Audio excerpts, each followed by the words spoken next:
નમસ્કાર વિદ્યાર્થી મિત્રો, તમારું ખૂબ ખૂબ સ્વાગત છે મારી આ ચેનલ સ્ટડી વિથ નેન્સીમાં।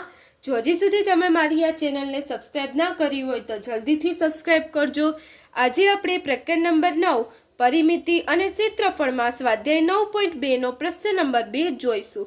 તો અહીંયા જોવો, આપણને પ્રશ્ન નંબર 2 આપેલો છે કે નીચેના વર્તુળનો ક્ષેત્રફળ ગણો। કે નીચે આપણને જે વર્તુળ આપેલા છે, વર્તુળ એ જે ત્રિજ્યા આપેલી છે અથવા તો વ્યાસ આપેલો છે, તે એના ઉપરથી આપણે વર્તુળનું ક્ષેત્રફળ શોધવાનું છે।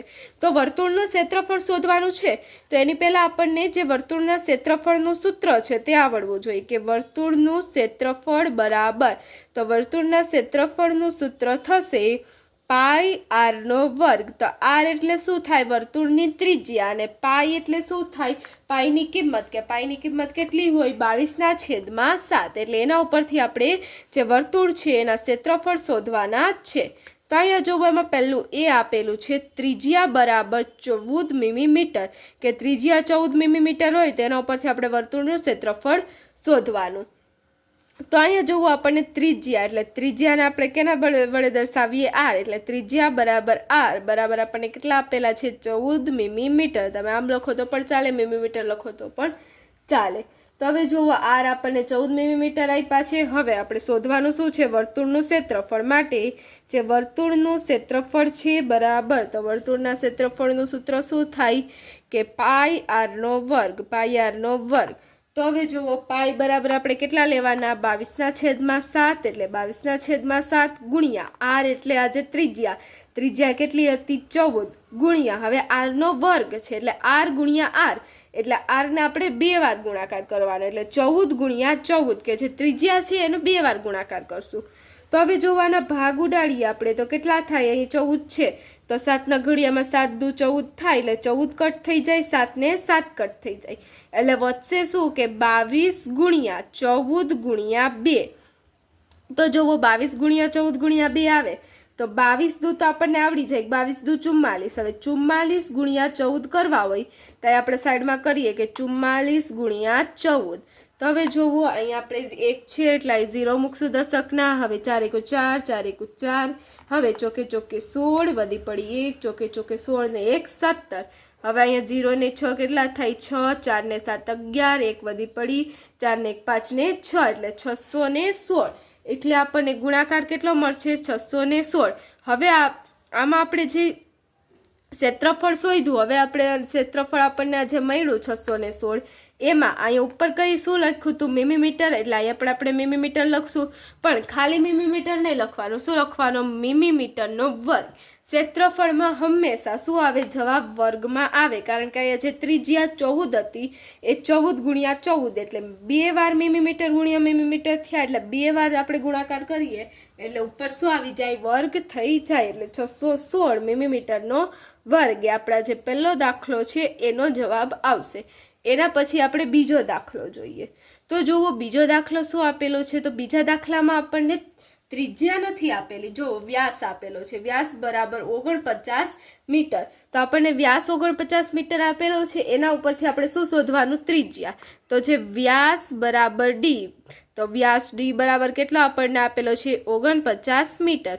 તો હવે વ્યાસમાંથી આપણે ત્રિજ્યા શોધવી છે, તો ડી બરાબર શું થાય? 2r થાય, કે આપણે ડી આપેલું છે એના ઉપરથી આપણે આર શોધવો છે, તો શું થાય? 2r। અથવા તો તમે આને આમ પણ લખી શકો, 2 આ બાજુ વહી જાય એટલે ડી ભાગ્યા 2 બરાબર આર, કે વ્યાસનું અડધું છે, ત્રિજ્યા એ શું થાય? વ્યાસની અડધી થાય, એટલે આપણે વ્યાસને 2 વડે ભાગાકાર કરીએ તો આપણને શું મળે? ત્રિજ્યા મળે।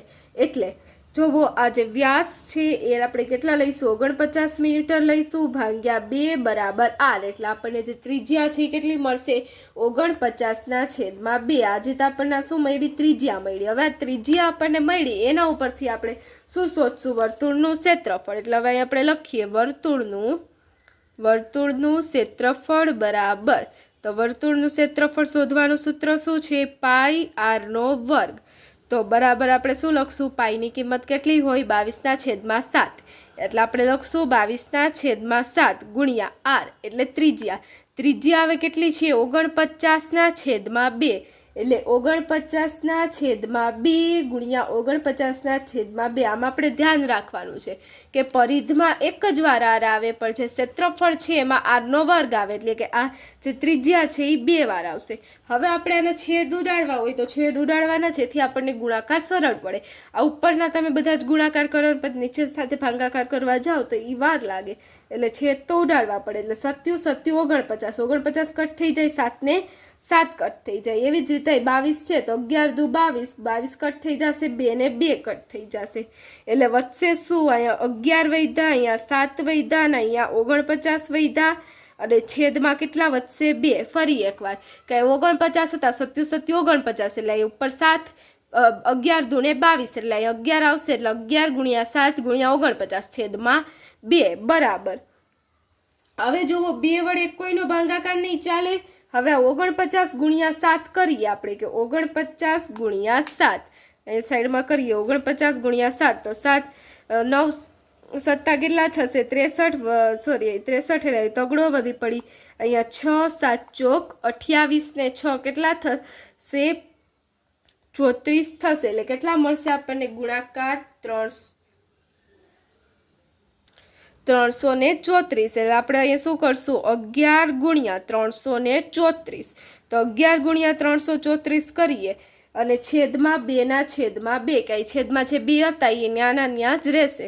હજી ભાગાકાર આપણે કર્યો નથી, એટલે જુઓ આને છેદમાં 2 ના છેદમાં 2 રાખશું. હવે 343 ગુણ્યા 11, તો હવે એનો 11 સાથે ગુણાકાર કરવાનો. તો અહીંયા આપણે કરીએ 343 ગુણ્યા 11, તો અહીંયા આપણે 0 મૂકશું.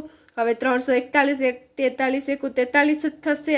કોઈ પણ સંખ્યાને એક સાથે ગુણાકાર કરીએ તેનો તે જ જવાબ આવે, કે 3 એકુ 3, 4 એકુ 4, 3 એકુ 3, એટલે 343. એવી જ રીતે પાછું આ બાજુ, કે 3 એકુ 3, 3 4 એકુ 4 અને 3 એકુ 3.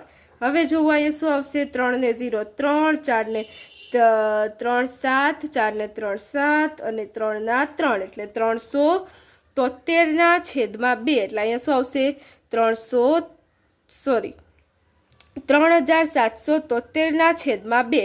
હવે 3773 ના છેદમાં 2 છે એનો ભાગાકાર કરીએ, કે 3773 ભાગ્યા 2, કે 2 ભાગ્યા 3773, તો 3 1 2 એકુ 2, એટલે આમાંથી 1 વધશે, ઉપરથી આવ્યા 7, 2 8 16, એટલે 1 વૈધો, ઉપરથી પાછા 7 આવ્યા તો પાછા 2 8 16, અહીંયા 1 વૈધો, ઉપરથી 3 આવ્યા. તો હવે જોવો 2 6 12, એટલે અહીંયા 13 માંથી 12 જાય એટલે 1 વધશે.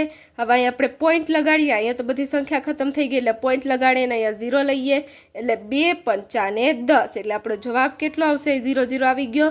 જવાબ આપણો આવશે 1886.5. એટલે આપણો જે બીજો દાખલો છે એનો જવાબ શું આવશે 1886.5. ઉપર શું હતું મીટરમાં આપણને આપેલું હતો વ્યાસ, એટલે આમાં શું આવશે મીટરનો વર્ગ. એટલે જોવો આપણો બીજા દાખલાનો જવાબ આવશે 1886.5. હવે જોવો સી ત્રીજું જોઈએ. એમાં ત્રિજ્યા આપેલી છે 5 સેન્ટીમીટર. તો ત્રિજ્યા એટલે આર, એટલે આર કેટલું આપણને આપેલું છે 5 સેન્ટીમીટર આપેલું છે.